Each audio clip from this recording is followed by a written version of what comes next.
अस्सलामुअलैकुम dear students, this is Umar Raza. आज हम पढ़ेंगे। आज मैं आपके साथ बीएससी मैथ्स पार्ट 2। प्रीवियस हमारे जो लेक्चर थे उसमें हमने सॉल्व किए थे न्यूटन-रॉप्सन मेथड। आज के इस लेक्चर में हम एक और मेथड है न्यूमेरिकल एनालिसिस का ही, बाइसेक्शन मेथड। तो बाइसेक्शन मेथड में आपको पहले बता दूं कि बाइसेक्शन मेथड होता क्या है, इसमें कौन कौन सी वैल्यूज होती हैं, क्या क्या चीज़ें आपको रिक्वायर्ड होती हैं। तो बाइसेक्शन मेथड में आपको x1 रिक्वायर्ड होता है और x2 रिक्वायर्ड होता है। x3 जो होता है वो आप x1 और x2 की एवरेज लेके हासिल करते हैं। ये मैं आपको सारी बातें बताऊंगा कि x1 आपके पास कैसे आएगा, x2 कैसे आएगा। किसी को कोई क्वेश्चन ऐसे होंगे आपको पहले दो इंटरवल दे देगा, मतलब x1 भी आपको दे देगा, x2 भी दे देगा। तो इस क्वेश्चन पे गौर करें। क्वेश्चन में पूछ हमें क्या है, सॉल्व फॉलोइंग इक्वेशन। इस इक्वेशन को आपने सॉल्व करना है। Solve following equation using bisection method. आपने इस इक्वेशन को सॉल्व करना है कौन से मेथड के जरिए, बाइसेक्शन मेथड टिल 7 आइट्रेशन। आपने इसको 7 आइट्रेशन तक करना, मतलब इसको आपने 7 टाइम्स इसको सॉल्व करते रहना है। 7 आइट्रेशन तक इसको आपने सॉल्व करना है।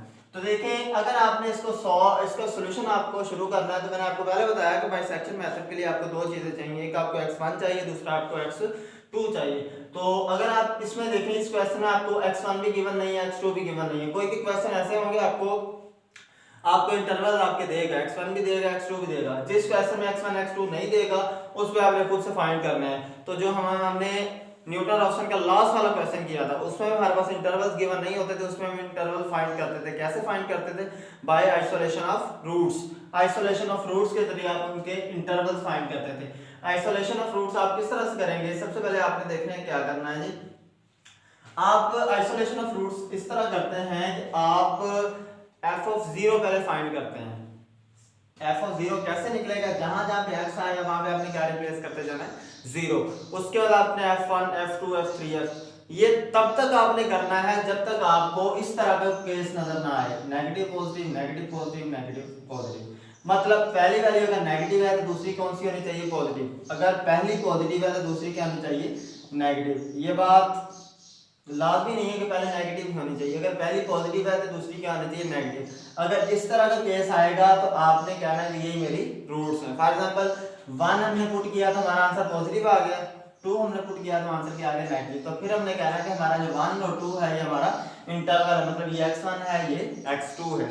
तो अब हमने क्या करना है? अब हमने करना है अपने आइसोलेशन ऑफ रूट्स करनी है।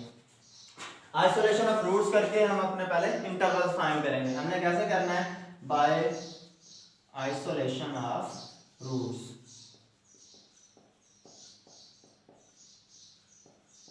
रूट्स की आपने आइसोलेशन करनी है। तो आइसोलेशन ऑफ रूट्स में आपने पहले क्या करना है? सबसे पहले पुट x इक्वल टू 0। पहले x की जगह आपने क्या रिप्लेस कर देना? 0। जहां जहां पे x आएगा वहां पे आपने क्या रिप्लेस करते जाना? 0। देखें, f ऑफ x की जगह पे क्या आ जाएगा? 0। f of 0। उसके बाद यहाँ पे क्या आ जाएगा? x cube. x की जगह पे क्या आ जाएगा? तो देखें, आप इसको वैसे सॉल्व करने के बजाय आप इस तरह करने अपने कैलकुलेटर के ऊपर इस इक्वेशन को सेव करें, इस इक्वेशन को आप सेव करें। उसके बाद आपने वैल्यू x की किस पे फाइंड करनी? 0 पे। फिर आप उसको 0 पे उसकी वैल्यू फाइंड करें। मैं आपको सारा कुछ बताता हूँ किस तरह करना है। देखें, जो हमारे न्यूटन-रॉप्सन के क्वेश्चन थे मैंने आपको बताया था कि जब भी हम न्यूमेरिकल एनालिसिस करेंगे उसके लिए आपका जो कैलकुलेटर होना चाहिए वो आपके पास किस में होना चाहिए? किस फंक्शन में? रेडियन के अंदर होना चाहिए। तो देखिए, आपने जो रेडियन में इसे कन्वर्ट कर लें, पहले शिफ्ट का बटन, उसके बाद आपको MOD वाला बटन नजर आ रहा है मोड, तो आपको 4th नंबर पे रेडियन नजर आ रहा है। 4th पे इसे फिक्स करें तो आपके पास ये रेडियन में कन्वर्ट हो गया। अब अपनी इक्वेशन को सेव करें। हमारे पास इक्वेशन है x cube plus x cube, x cube plus x square, x cube plus x square, उसके बाद -3x माइनस 3x माइनस 3। ये जी मैंने इक्वेशन अपनी लिख ली है। इक्वेशन है हमारे पास x cube plus x square minus 3x minus 3। ये पूरी इक्वेशन मैंने इधर ड्रा कर ली है। उसके बाद मैंने करना है ये कैलकुलेटर पे अपनी जो इक्वेशन मैंने बनाई है उसको सेव करना है। सेव आपने किस तरह से करनी है? ये आपको CALC वाला बटन नजर आ रहा होगा, इस बटन से आप इक्वेशन को सेव करेंगे। अब देखिए, इस इक्वेशन की वैल्यू आपने किस पे निकालनी है? जब x की वैल्यू क्या होगी? 0। तो आपने इसमें क्या रिप्लेस कर देना?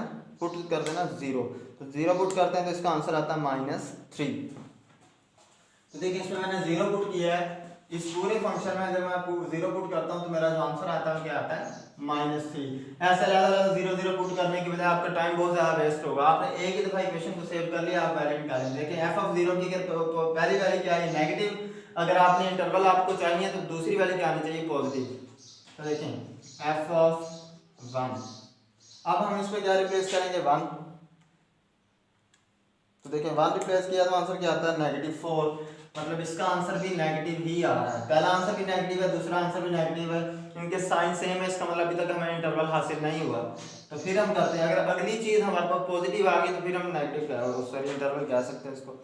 अब पहले देखिए, पहले 0 पे पहले फाइंड की -3, 1 पे फाइंड की क्या है -4, अब हमने 2 पे फाइंड करनी है, 2 रिप्लेस करें इसमें, क्या आ जाएगा +3। तो देखें f ऑफ 2 हमारे पास क्या बन गया है 3 बन गया है, ये चीज है हमारे पास। अब देखें पहला हमने 0 पुट किया तो आंसर नेगेटिव आया, अगर दूसरा आता पॉजिटिव तो फिर हम उसे इंटरवल कह सकते थे, लेकिन दूसरा आंसर भी हमारे पास जो आया वो नेगेटिव आया तो हम उसको इंटरवल नहीं कह सकते थे। फिर हमने नेक्स्ट की, अब देखें अब हमारे पास पहली जो रूट है वो नेगेटिव है, सॉरी दूसरी जो रूट है वो नेगेटिव है, तीसरी रूट क्या है पॉजिटिव आई है, इट्स मीन कि यही हमारे इंटरवल है। तो हमारे जो इंटरवल बने हैं वो इंटरवल हमारे पास बने हैं, इंटरवल हमारे पास बना है। अब देखिए इंटरवल आपके पास वो चीज होती है जिसको आपने पुट किया होता है, किस किस को पुट करने से आंसर नेगेटिव पॉजिटिव में आया 1 और 2 को, ये आपके पास इंटरवल आ गया। हमें वैल्यूज किस किस की चाहिए थी बाइसेक्शन मेथड में x1 और x2, मतलब ये मेरा x1 है, ये मेरा क्या है x2 है। तो अब हम अपने क्वेश्चन को सॉल्व करते हैं आगे। तो देखें इसमें आपके पास बाइसेक्शन मेथड में इस तरह आपके पास टोटल 6 आपके पास जो होंगे कॉलम्स बनेंगे। देखिए मैं इस तरह बना रहा हूँ, 6 आपके पास कॉलम बनेंगे, 2 3 4 5 एंड लास्ट में 6 आ जाएगा। अब देखें किस तरह होगा, ये आपका x1 x2 x3 फंक्शन के अंदर x1 पुट करना है। पहले आपके जो इंटरवल्स होंगे, पहला इंटरवल, दूसरा इंटरवल, तीसरा इंटरवल, मैं आपको बताऊंगा कैसे। तीसरा इंटरवल फाइंड करते हैं, पहले दोनों का सम मतलब x1 प्लस x2 ओवर 2, इन दोनों की एवरेज होती है, पहले दो की जो एवरेज होती है वो x3 का लगता है। उसके बाद फंक्शन में आपने x1 पुट करना है, फिर फंक्शन में x2, फिर लास्ट में आप फंक्शन में क्या पुट करते हैं x3। तो देखें आप अगर और करें तो हमारे पास इसको हमने सॉल्व कहां तक करना है 7 इटरेशन तक, मतलब 7 टाइम इसको हमने सॉल्व करना है। तो देखें अब देखें हमारे पास इंटरवल x1 भी गिवन है, x2 भी गिवन है, x1 1 है, x1 हमारे पास क्या है 1, x2 हमारे पास क्या है 2 है, ठीक है। अब हमने x3 फाइंड करना है, x3 हमारे पास x1 प्लस x2 ओवर 2, मतलब इन दोनों को ऐड करके इसको 2 पे डिवाइड करेंगे तो x3 निकलेगा। तो 1 प्लस 2 ओवर 2, देखें 1 प्लस 2 डिवाइडेड बाय 2 तो हमारे पास क्या आता है 1.5, आपको वैसे ही पता है। अब देखिए इन दोनों को ऐड करके किया तो हमारे पास क्या आ गया 1.5। अब देखिए अब हमने क्या करना है, फंक्शन में क्या पुट करना है x1, f क्या है फंक्शन है, फंक्शन में आपने क्या पुट करना है x1, फंक्शन क्या है ये वाली चीज, इसमें आपने क्या रिप्लेस करना है x1, x1 क्या है मेरा 1 जो मैंने इंटरवल निकाला है, फंक्शन में आपने पहले क्या रिप्लेस करना है x1। देखें इक्वेशन आपने सेव की हुई है, ये मैंने इक्वेशन सेव की है, CLC वाला बटन दबाएं, फंक्शन में आपने क्या पुट करना है x1, x1 क्या है 1 है, तो देखें 1 पुट किया तो हमारे पास क्या आया -4। उसके बाद अब हमने फंक्शन में क्या पुट करना है x2, 2 क्या है, फिर CLC वाला बटन, फिर 2, तो क्या आया +3। फिर लास्ट में हमने फंक्शन में क्या पुट करना है x3, x3 क्या निकला 1.5। तो देखें फंक्शन में अब हमने फिर CLC वाला बटन 1.5, तो देखें ये पुट किया तो हमारे पास जो आंसर आया वो क्या आया -1.875। 0 लिखे हैं आगे कोई फर्क नहीं पड़ता। तो देखें अब हमारे पास ये चीज, यहां से आपने एक बात समझनी, यहां तक तो बहुत चीज आसान थी। हमने पहले इंटरवल फाइंड कर लिया, x1 बन गया, ये x2 x3 जो निकला इन दोनों की एवरेज निकली, फिर हमने फंक्शन में पहले x1 पुट किया तो ये निकला, x2 पुट किया तो इसका आंसर ये निकला, फिर जो उनकी एवरेज मतलब 1.5 रिप्लेस किया था ये निकला। अब हमने ये काम करना है, देखें हमारा जो लास्ट में f of x3 का जो आंसर आया वो नेगेटिव आया, फिर हमने देखना है, देखें एफ ऑफ x3 का जो आंसर नेगेटिव आया किसकी वजह से आया है, 1.5 की जगह पर। यहाँ पे आपने बात समझनी है सिर्फ। देखें एफ ऑफ x3 का आंसर आया नेगेटिव किसकी वजह से, 1.5 की वजह से। तो देखिए अब हमने इसमें से और चीज तलाश करनी है जिसका आंसर नेगेटिव आया। देखें फंक्शन में पहले हमने 1.5 किया, इसका आंसर भी नेगेटिव आया। अब हमने और चेक करना है जिसको फंक्शन में पुट करने से आंसर क्या आया था, नेगेटिव आया। तो देखें f ऑफ x1 का भी आंसर क्या आया, नेगेटिव। तो f ऑफ x1 किसकी वजह से आया था, 1 की वजह से। मतलब एक आपके पास चीज, इसको पुट करने से आंसर आपका नेगेटिव आया, एक इसका। तो जिसको करने से लास्ट वाला आया उसको आपने पहले की जगह रिप्लेस कर देना। मतलब जो आपका 1.5 होगा उसने किसकी जगह पर आ जाना, 1 में, क्योंकि इसका आंसर भी नेगेटिव था, इसका आंसर भी नेगेटिव था। तो जो आपकी एवरेज वाला होगा उसने स्टार्ट में आ जाना। मतलब 1.5 कहां पे आ जाएगा, स्टार्ट में, और दूसरा आपका एज इट इज आ जाएगा। जो चेंज नहीं होगा उसको आपने ऐसे, फिर आपने दोबारा से, अब देखें x1 ये है, x2 ये है। अब आपने क्या करना है, अब आपने फिर दोनों को ऐड करके इनकी एवरेज निकालनी है। मतलब 1.5 प्लस 2 डिवाइडेड बाय 2, तो वो कितना आता है, 1.75। तो अब आपने क्या करना है, अब देखें 1.5 पुट करने से अब हमने फंक्शन के अंदर f ऑफ x1 पुट करना है, मतलब फंक्शन में x1 पुट करना है। अब हमारा जो x1 है वो क्या है, 1.5। तो 1.5 आपने फंक्शन में पुट करना है। तो 1.5 हमने ऊपर पुट किया हुआ, तो क्या आंसर निकला था, -1.8750। उसके बाद 2 पुट किया, पहले भी 2 ही किया था, अभी 2 ही कर रहे हैं, तो इधर तो 3 रहेगा। फिर हमने लास्ट में फंक्शन में पुट करना है x3। अब x3 हमारा क्या निकला, 1.75। CALC 1.75। तो क्या आंसर आता है हमारा, 0.119। अब देखें, अब आपका जो आंसर आ रहा है पॉजिटिव आ रहा है।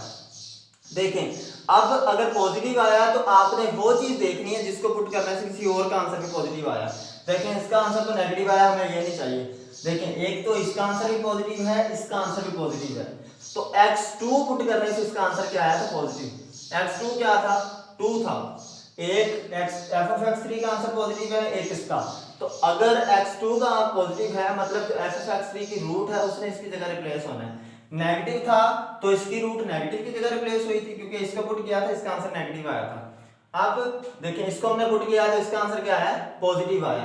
फिर हमने देखा कोई और ऐसी चीज है जिसको पुट करने से आंसर पॉजिटिव आया था, तो 2 को हमने पुट किया था तो क्या आया था, पॉजिटिव। तो अब हमने पॉजिटिव को पॉजिटिव की जगह, पॉजिटिव रूट को पॉजिटिव की जगह रिप्लेस करना है। ये जो हमारी एवरेज आई थी इसको पॉजिटिव वाले की, देखिए 2 को करने से पॉजिटिव आई थी, तो 1.75 को इसकी जगह पर रिप्लेस कर देना है। अब ये जो होगा इसने एज इट इज आ जाना है, जो रिप्लेस नहीं होगा उसने एज इट इज आना है। अब ये x1 है, ये x2 है, इन दोनों को ऐड करके इसकी एवरेज निकालते हैं। 1.5 प्लस 1.75 डिवाइडेड बाय 2, तो हमारा आंसर निकला 1.625।